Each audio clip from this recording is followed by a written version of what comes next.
my apologies for the long countdown. I was a bit busy. Give me a moment. There you go.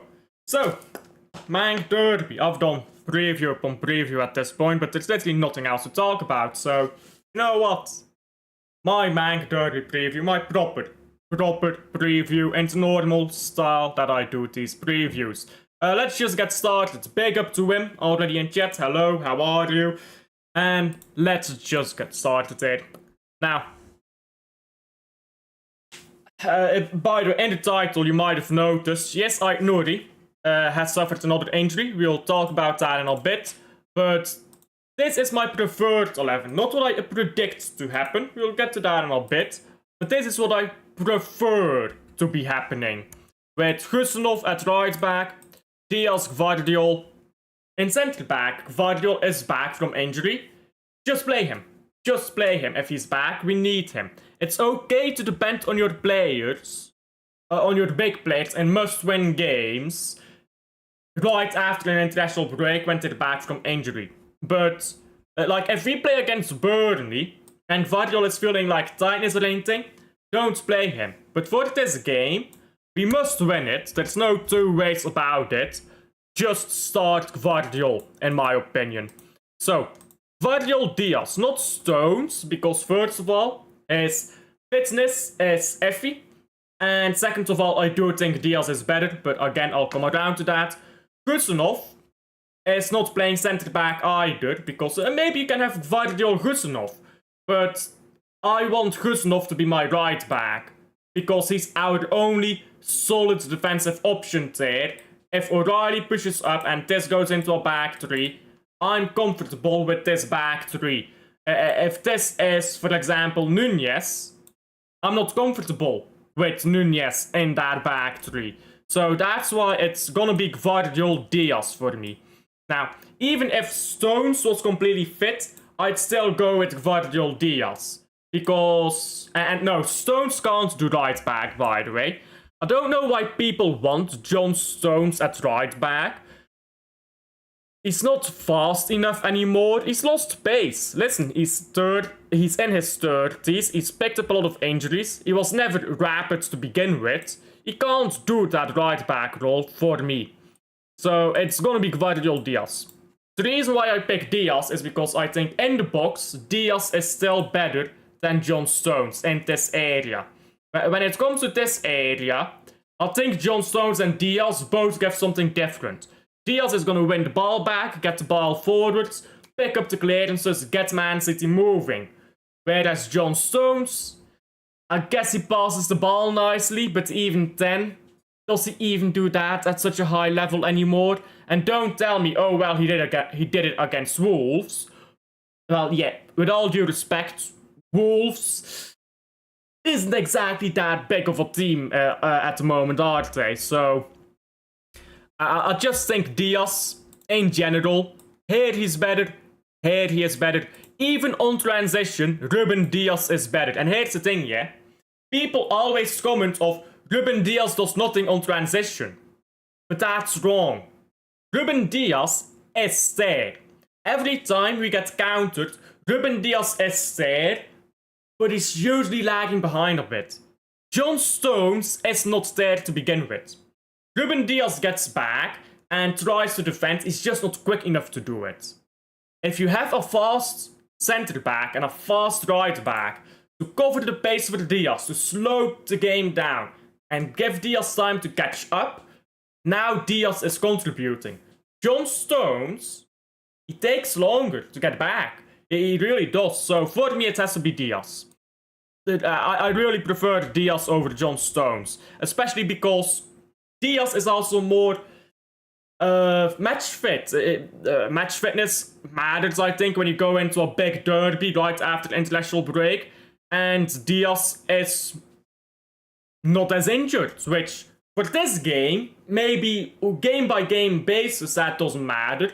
But when you go over the full season, you want a centre back partnership that is consistent. And I think Gvardiol Diaz can be a consistent centre back partnership. Gvardiol Stones won't be, because Stones will keep getting injured. So that's why I pick Diaz. for anyone who does not think Diaz is world class, remind me what you thought of Diaz when he played next to Husanov and when he played next to Gvardiol last season. The moment someone gave pace to that back line and covered for Diaz, everyone was saying, oh, Diaz is so great. It's maybe it's just you give some pace to the back line and you draw the best out of Diaz in this box area and up the pitch that you actually get the best out of a world-class player. You know, get the best out of each player. You want to squeeze every drop out of water out of a stone. Because if you can do that, you can do it with a sponge. And I think Diaz is a sponge. I think he's filled to the brim with water. But we can't throw him on a grill and say, good luck, get me some water now. It's not gonna work like that, is it? So, we need to go... That makes no sense, I know. That was a terrible analogy. But we need Diaz as well, because when it comes to defending in the box, which you will do against every big team, to different degrees, but you will do it, Diaz is simply the best that we have, even better than Gvardiol still, in my opinion, in that specific scenario. I mean, by the way, goalkeeper, I'm assuming Donnarumma starts. I'm just assuming that. Because it sounds the most likely thing to do. You go buy a goalkeeper and then you put him on the bench. Probably not happening, is it? I mean, you could say the same about Trafford, but we bought Donnarumma more recently, so... and for more money. Now, on to O'Reilly. I think Pep Guardiola plays in a very... in fact, I don't think this, I know this. Pep Guardiola plays in a very specific way and is uncompromising, arrogant about how he plays. He will always play the way he plays. He does not want to adapt. He just does not want to do it. Disagree with me over it, but it's a fact. Pep does not want to adapt. Never does. So, if he's not going to change his system, put the player in there who can best play it. O'Reilly can very comfortably go up the pitch, leave behind this back three, and do all the things that Ait-Nouri did. Not to the same degree, but he can do it. He can also go inside, which means Gonzalez can push up, and you can have Savio as this wide winger, and then you form this kind of box shape, and you can have Bob and Savio be your wide players.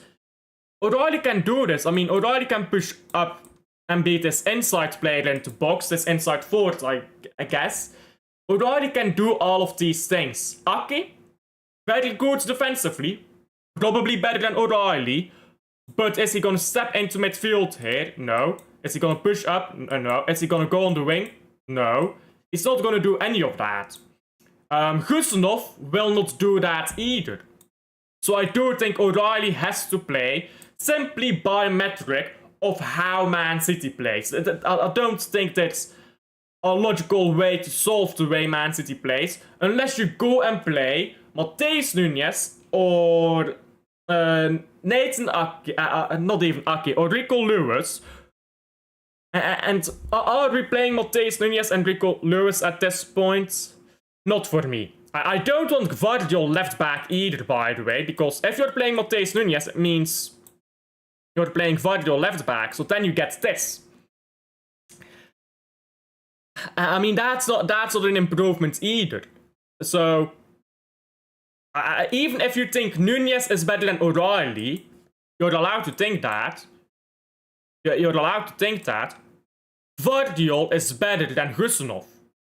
So, you should not accommodate your best players for your lesser players. Gvardiol is superior to Husanov. So Gvardiol gets this spot, Husanov goes out to the wide area, where he can't make as many fuck-ups, by the way, because brilliant as Husanov is, I love Husanov, absolutely, he's a brilliant player, but he makes a lot of fuck-ups. And you want to minimize that, you want to minimize those balls and moments. Now Gvardiol has a share of balls and moments as well, don't get me wrong. FA Cup final against Man United, Feyenoord, twice the same mistake, really. I believe it was Man United in the last derby. It was no, that was Kovacic.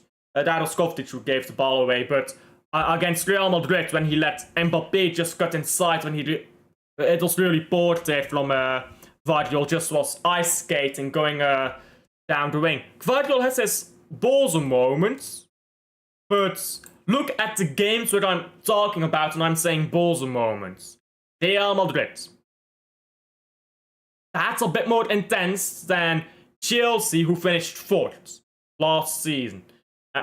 That's a bit more intense than Brighton, because Gustave made a big mistake against Brighton. So when we're talking balls and moments, Guardiola has less of them. And I know someone will watch this either on replay or live and say, "Oh, but that's something young players actually do." I know that that's because they're young, and when they get older, they'll stop doing that. I know. But newsflash, when you're planning out a game, you have to consider that your players are young and inexperienced. So for that reason, the least experienced, the least good even, I think Guardiola is better, goes out on the wing, even if he is a good player. So that is my idea for the back four. Midfield is self-explanatory, at least I think midfield is self-explanatory. Tijani Reinders looked brilliant against Wolves when he was able to go up the pitch and create and not worry about what's happening behind him too much. And he looked bad whenever he was dropping back too much. When he was dropping back and trying to do everything, trying to build up the play, he didn't look great. He was collecting the ball from the centre back. Again, he didn't look great in any of that. He didn't look terrible, I think. I think people exaggerate, but he didn't look great. He didn't look at his best. So, therefore, I think put Tijani where he's best for now. In the future, Tijani will go into this 8 role when Rodri gets back more fit, when this defense is more capable, and when everything is flowing, Tijani will shift into this 8 role. But then it will probably be something like this, with Cherki as the older 8-10 hybrid, or maybe Foden and then Cherki on the right wing. But for now, I think we play a 4-4-2 because we're too fragile in the back at the moment. So we play a 4-2-3, not a 4-4-2. 4-2-3-1. Can I speak? No, I can't. But yeah, for now, I think we play this double pivot rather than Rodri alone for 2 reasons. Rodri, his legs are not ready to be playing alone as that single pivot. Again, Rodri is capable of doing this. He is capable of doing this as a lone pivot. But he doesn't have the legs at the moment. You need to give him some energy. He's just back from an ACL. Give him time. So until then, we need to play a double pivot, in my opinion. Gonzalez there. Give that energy. Even if you don't like anything Gonzalez does, he gives energy, which is enough to make Rodri be his best. If the only thing Gonzalez contributes is make sure Rodri can put in his best game, Gonzalez has contributed as much as any other player on the pitch bar Rodri, and maybe Haaland if he scores a hat-trick. Because Rodri being at his best is that high of a level. So even if that's the only thing he does, I think it's worth it. But I think he can still do more. I think he can play beautiful balls into the box. He's gonna help you win back the ball. He's gonna just play beautiful balls forward. He can score a goal. He's scored good goals. He's not gonna control the game greatly, but he can do it to a certain extent. And let's say we are winning 3-0. Okay, winning 3-0. Bring on Silva. Slow the game down. And you're gonna have control. But you don't start the game 3-0 up. So invite some chaos. Get some stuff going there. So I think Gonzalez starts for that reason. And Tijani Reinders, I don't think anyone's gonna argue with me that Tijani Reinders ought to start. He just has to. Tijani Reinders just has to start.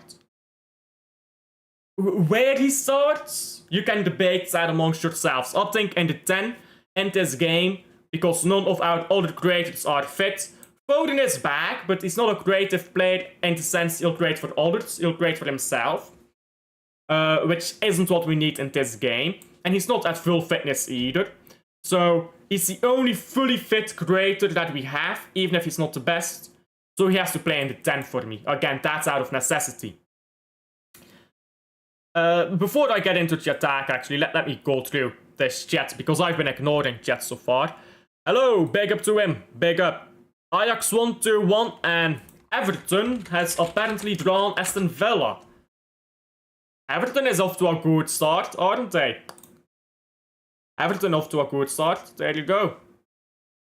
They got 2 wins, 2 draws if I'm not mistaken. Ange Postecoglou, bro, that manager is a proper fraud. 3-1 Club Brugge, 2-1 Real Madrid, and Yamal is injured. What did I say? God humbles the arrogant.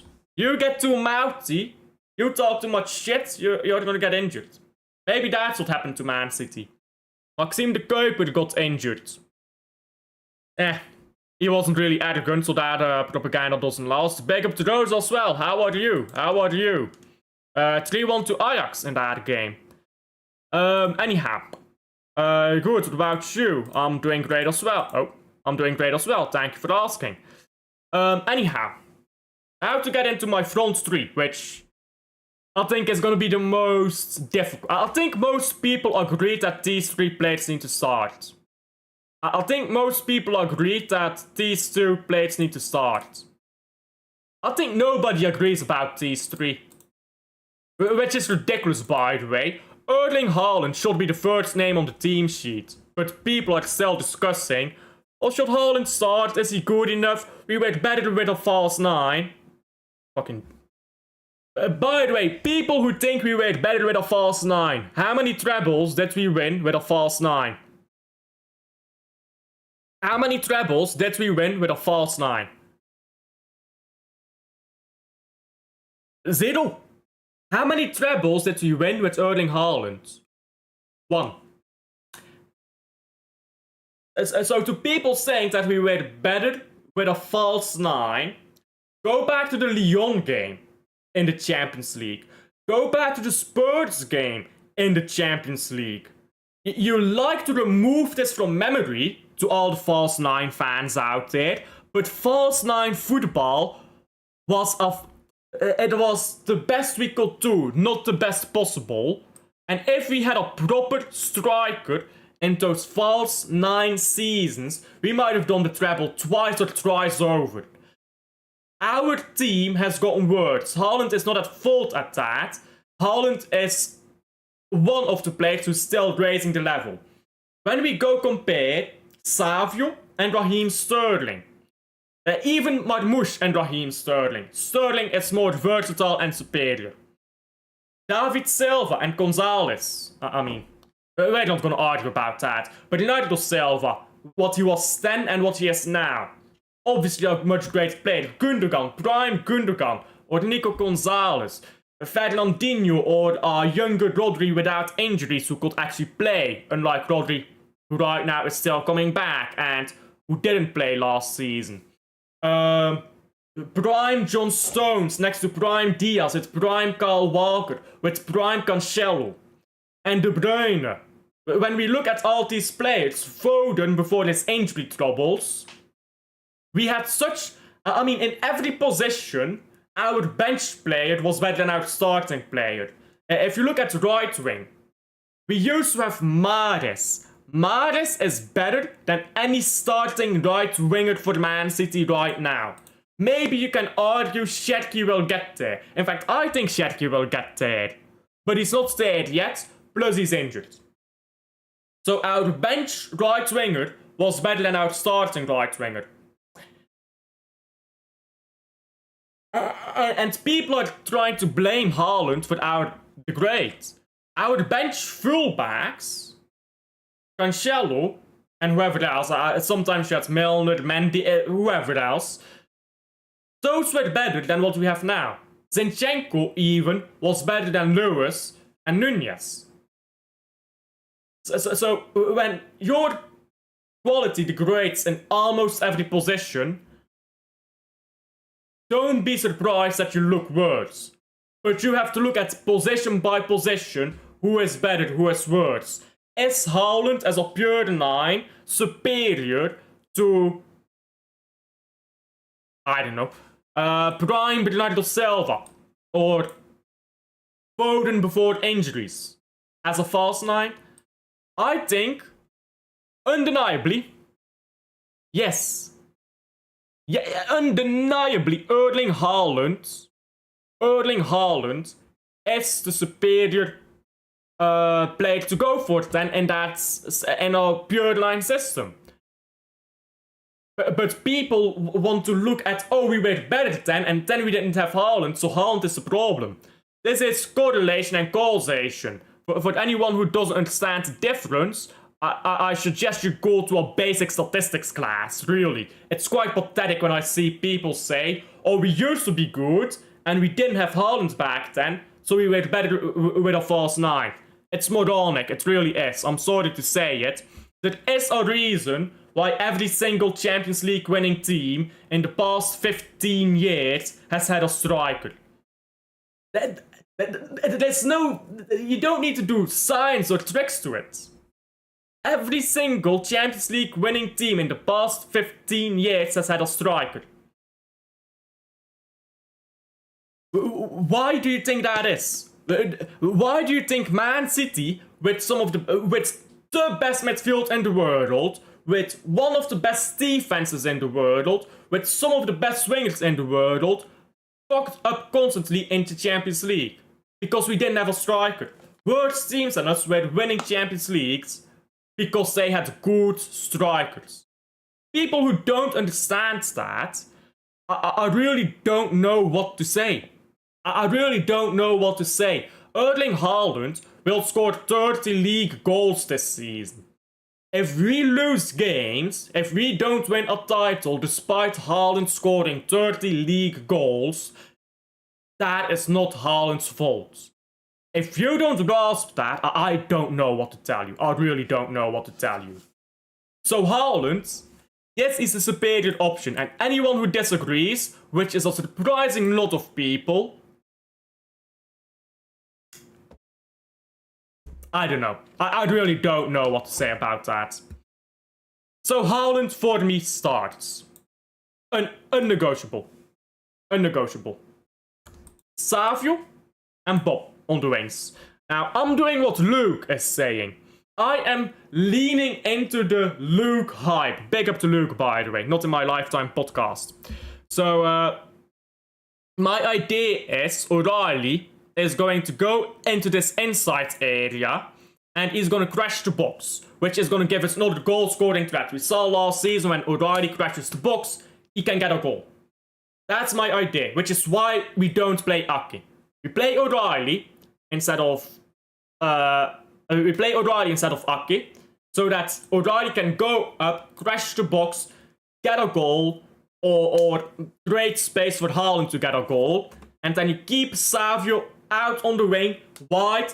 Don't let him cut inside, because when he shoots, he misses. He's useless shooting-wise, but crossing-wise, he can be good. Again, you need to get every drop of water out of a stone. Our team is not great right now. We've got a bunch of stones, but we need to squeeze every droplet of water out of them. Savio is very good in this area over here, out wide. I guess will be here, out wide, where he can cross in the ball, take on his fullback, cut it back. For example, Newcastle when he got an assist to Marmoush. This is the area where he shines. So stick him on that area. Let O'Reilly come inside and do that stuff, crashing the box. Again, which is why, just to go back to O'Reilly, another reason why to start O'Reilly over Ake, even if Ake is probably better defensively. But anyhow, I was on Savio, but I mean, the entire idea around Savio is the partnership he would theoretically have with O'Reilly. I don't see Doku doing that, because Doku just does not build partnerships with anyone. Pep Guardiola does this very funny thing where he plays Doku and he tells Doku to do something, and Doku goes and does that thing, But the problem is, nobody else knows what Doku is doing. And nobody communicates, and it just breaks apart, because Doku can't communicate. So, that's why I want Savio. The idea is having a partnership here on the left side. You don't get a partnership with someone who doesn't even know what he's doing himself. Let's start telling other people what to do. Or what he's going to do, even. So, that's why I started Savio. Now, on the right wing, Bob. You could easily, by the way, tell me Foden. Now, I don't know if Foden is fit enough to start, which is why I put Bob there. The only reason Foden is not in here is because I'm not sure about fitness to start. We know he's fit enough to play, but that can mean playing 5 minutes at the end of a game. That can mean a lot of things. So, Bob, we are certain, fit enough to start, so I will just go with Bob. And then you have Savio, Bob. Bob, by the way, played a good game against Wolves. Played a good game against Spurs. Played a poor game against Brighton. I want to see this guy pick up some GA. I don't think he's got any yet. I don't think he's got any GA yet this season. He's got an assist.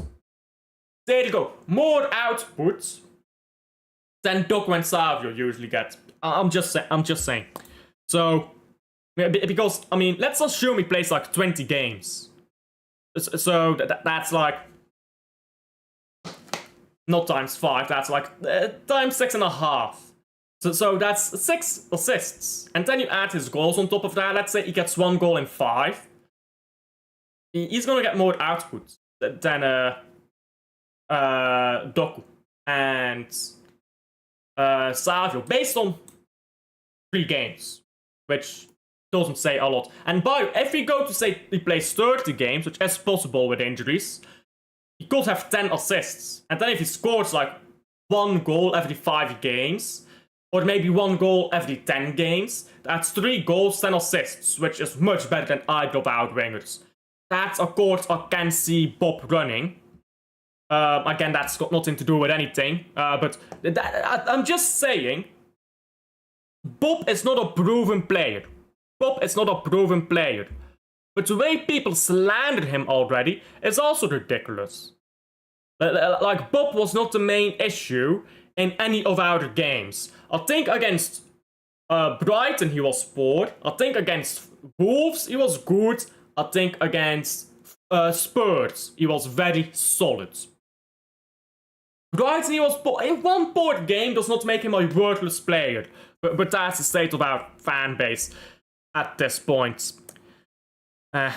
So that is the idea here. That is the idea here. And I mean, I already went on a rant with Haaland, so I'm not going to bother doing that again. But how do I want this to look? Defending and attacking? Well, in defending, I would actually want this to look very, very defensive. I'm going with a 4-5-1. Here is the reason.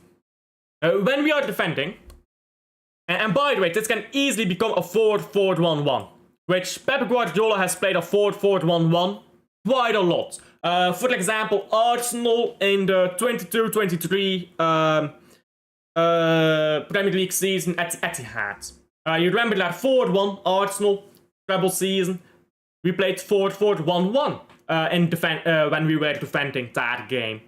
Pep Guardiola loves 4-4-1-1 and 4-4-2 for defending. But we've not really played 4-4-2 since Haaland came here. Not regularly. We have, but not consistently. More so 4-4-1-1. So I don't think it's a massive gap to go from this to this. Now you defend a bit more compact and a bit deeper, but that's the point. I want us to defend deeper. They have players like Mbeumo, like Bruno Fernandes. I mean, for what it's worth, they've got Dorgu, they've got Sesko. I mean, these are solid players. I mean, if you put these players in here, Sesko, Mbeumo. Is that how you spell that? I believe that's how you spell that. Dorgu.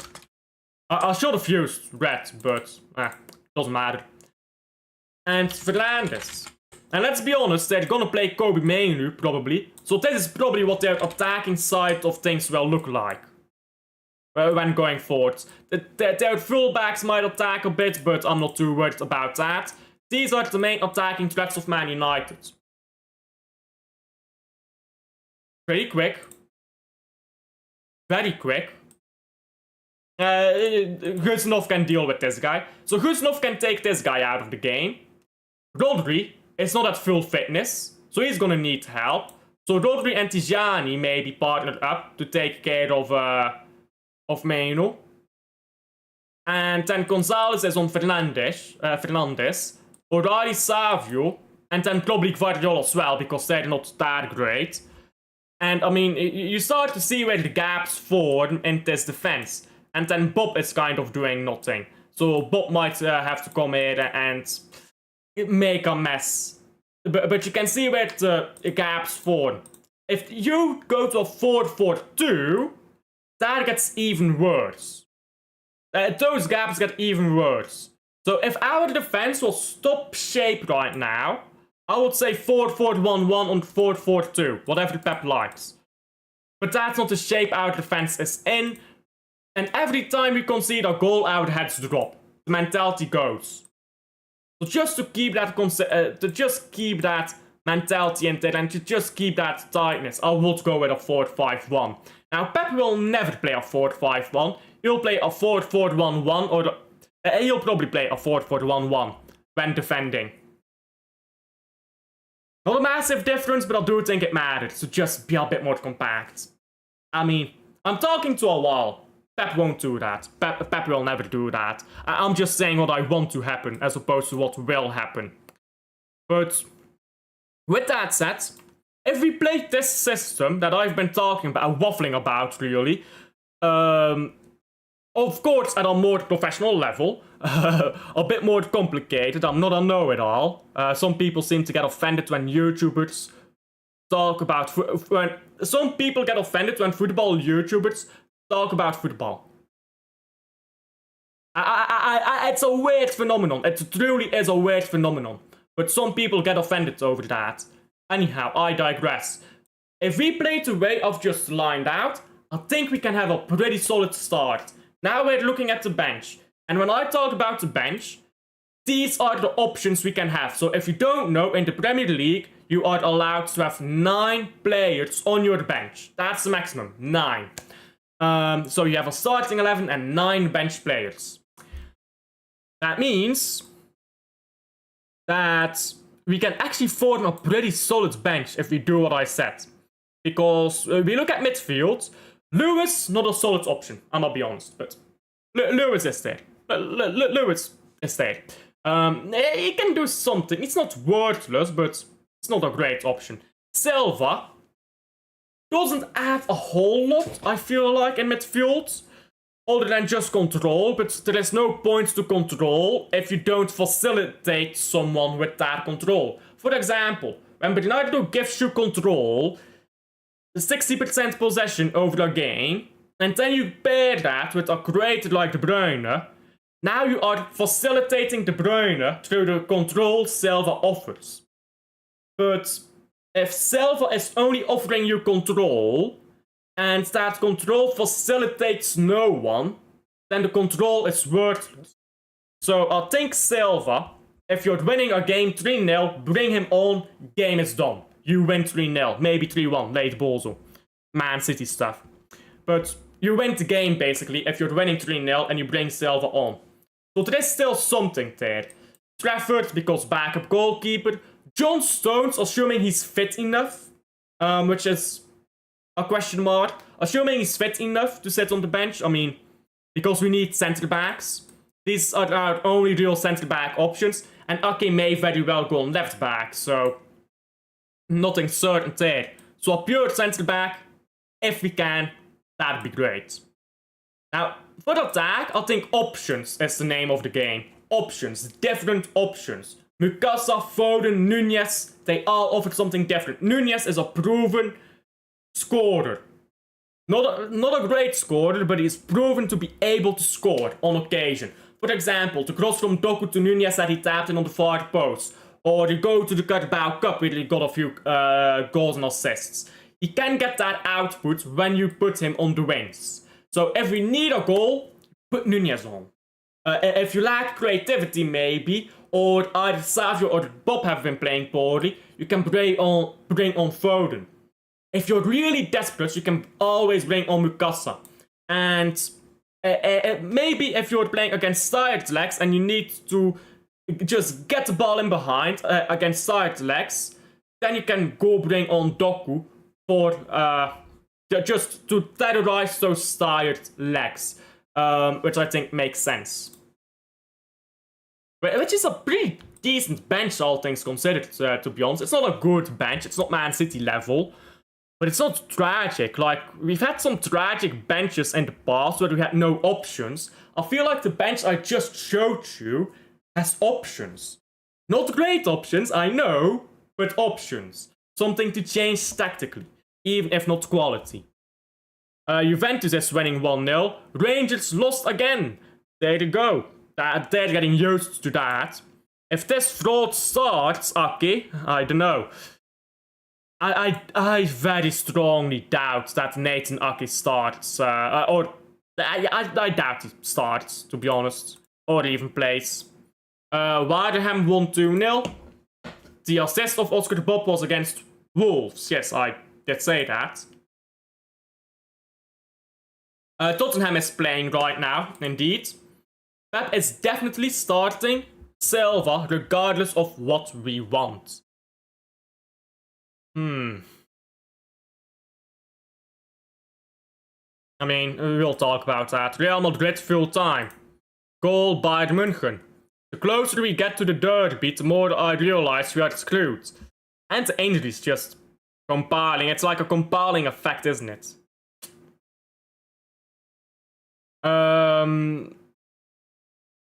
Goal Inter Milan. There you go. The closer we get to the derby, the more I realize we're screwed. I think we win. I think we win 2-1. I stick with that. I've said that constantly, and I stick with that. And you know what happens if we don't win 2-1. I mean, if we don't win. It can be 1-0, it can be 3-0, I don't care. If we don't win, though, you know what I'm gonna be talking about. You know what I'm gonna be saying if we don't win. I've been saying it for a while. I'll continue to say it if we don't win. You know what I mean. So, anyhow. That was my personal 11. This is what I predict Pep to go. Let me do this. Predicted 11. There you go. That's my predicted 11. I think the ideas are similar, but Silva starts. And that's really the only difference here. Silva and Foden starts. But Foden will serve the same role as Oscar de Bob would have done in my system. Again, this is assuming he's fit enough to start. And Silva... Silva. Listen, I don't want Silva to start, but he will. There is no good argument, in my opinion, to make for why Silva should start. But he probably will. He probably will. That's truth. He's captain. Pep Guardiola loves him. He's in bed with him. It's his boy's friend. He's gonna start. And Silva could very well be the reason why we don't win this game, by the way. I'm just saying. But United or Silva, I mean... I've got a beautiful thing, don't I? Where is it? But United or Silva could very well be the reason why we lose this game.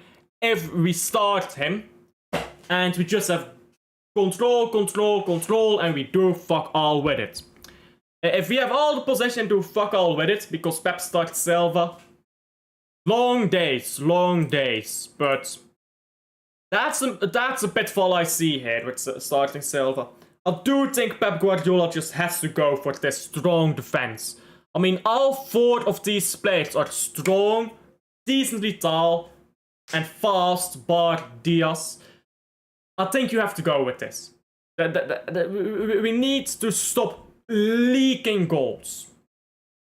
2 goals against Spurs, 2 goals against Brighton. We are leaking goals to poor teams, 4 goals to Al Hilal, 2 goals to our Juventus B team.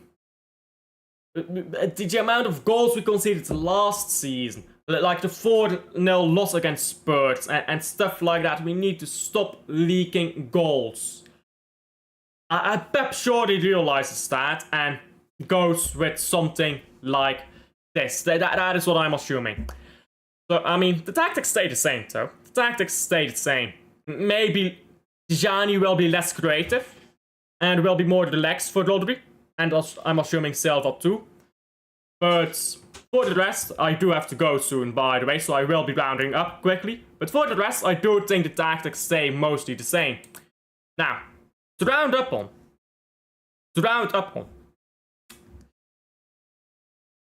Rico Lewis has signed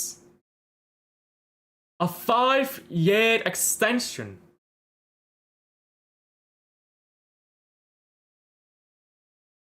What are we doing? This guy is not good enough.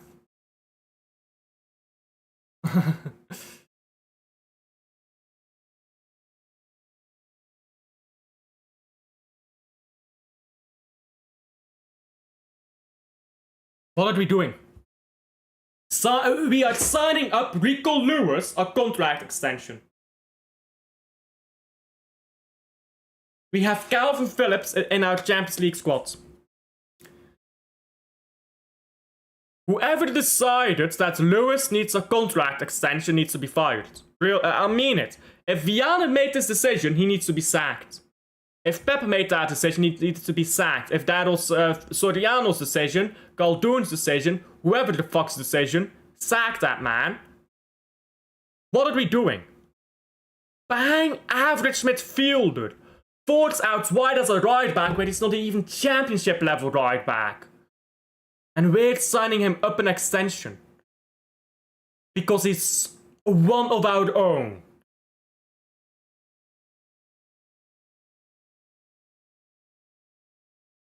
People hate Michael Richards, by the way. Michael Richards was a very good player when he first broke through. He was a very good player. He was a big player in a title-winning team. A bigger part than what Lewis was in the treble, by the way. Before someone brings that up. He was from our academy. He came from our academy before we were good. And people hate him. Understandably so. But Rico Lewis was not even close to the same player. Contract extension. Absolute waste of time. Truly it is. We need to be signing players to the level of Tino Livramento. Even if it's not that name, it has to be that level. Instead, we sign a contract extension for Lewis right before the derby. By the way, talking about right before the derby, Ait-Nouri rolled out. I talked about that earlier, that Ait-Nouri will not be fit. Whoopity-doo, bruv. Whoopity-doo. Ryan Ait-Nouri will be ruled out for 5 weeks. Which is the first time in his whole career that he's missed more than 2 weeks of football. And I think I know the culprit. Now, the medical staff is shit, for starters. Let's... I did not mean to do that. Our medical staff is shit, for starters.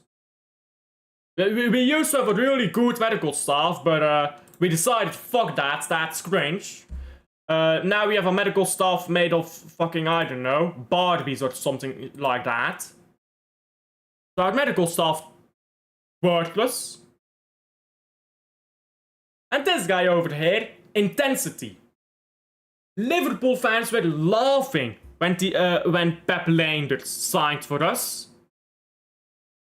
Well, I'd be laughing too if I was a Liverpool fan, because we are giving them the league title. Not just this season. It's extensions like Rico Lewis. We're giving them the league title next season. Is that going to be the excuse not to sign a right back? Because we're being told, oh, our right back is coming. We were told that after the treble, when Kyle Walker was supposed to leave. I've been waiting 2 years for this supposed right back. Is Rico Lewis gonna be the excuse why we don't sign one? The way we move backwards has to be studied. Really. It really has to be studied. And then people say, oh, trust the club. Why? We've been lied to. They told us O'Reilly will play for Rodri if Rodri gets injured. Never once played in the 6. We've been lied to, for starters. The club has not fixed mistakes that have been rampant for over a year. And nothing is changing. Still nothing is changing. What am I supposed to trust? Really, there is nothing to trust in that regard. I'm hoping Christian Berg's red card. Goal Biden, by the way. Which is exactly the reason why we have to win this game. If you want to talk about trusting the club, we have to start winning games. If we do not start winning games, there's no way I can trust this club, this manager, these players. There's simply no way. We have to change. We can't be the same as last season. We have to. If we lose against Man United, we will have our worst Premier League start since 1997. Remember that we went to the 3rd division between 1997 and now. This is our worst Premier League start since 1997. Now, obviously, we won't get relegated, obviously, but when you're starting this bad after a disaster season last year, where we were lucky to be top 4 on grounds of other teams being poor as well. We have to win games. We really have to win games, especially our derby. We haven't won one of our last 4 derbies. 2 draws. 2 draws. 2 losses in our last 4 derbies, not counting Community Shield, because no fucker cares. Things have to change, mate. Things have to change. Kuznov will be benched for the Diaz, Stones, Nunez, and then Gvardiol. If Gvardiol plays left back, by the way, watch him get rinsed. He will get eaten alive by Mbeumo at left back. I don't see it happening. He's not a left back. He's shit at left back. People think he played good at left back because he scored some goals. Half the goals we conceded last season was because he was a shit left back. But oh, he scored a goal. He's my favorite. He looks fancy. I want to suck his dick. Yeah, I get it. Goal 2-1 Juventus. Inter Milan is smothered as well, aren't they? Rico Lewis, best friend of Carlos Fort. Bring Rico Lewis to Club Brugge. That's the level he's at. He's not a fucking Man City player. No offense. What is this club? Old, bro. Old. Leenders is worthless, I agree. We needed new ideas. Instead, he brought the same ideas, but with worse execution. Leenders is a fraud, I agree. Big up to Vasco, by the way, coming in just before I rounded up. We are 15th. Guys, Man City, for the first time since I believe 2002, check me on this one, not sure about this one. I believe the first time since 2002 could be in relegation spots. Of course, that's not the same as getting relegated, but active relegation spots. And people, if you still don't want, if you want, by the way, to go back to what we used to be, we will never be what we used to be. That's done. We need to become something different. We need to change, and I want to see it against Man United. I've wanted to see it for over a year now. I want to see it against Man United. And if we don't, I'm gonna say it again. I'm gonna keep saying it if we don't beat United. I believe we can. I believe we should. I'm gonna say 2-1. But if my trust in this club is betrayed, once again, grim times. Truly grim times. That's all I'll say. Round up. Wait. If we don't win, bro, like generally, we don't win another derby against this Man United team that is so trash, wrap it up. Wrap it up if we don't win once again. Now, I'm gonna redirect this stream, so put Alfred in the chat. I'm gonna redirect this to Liam, to Byron View, Liam. He's currently doing a watch-along, I believe. So, like and subscribe if you haven't already, that does help out a ton. And Alfred in chat, I'll see you guys on the next one.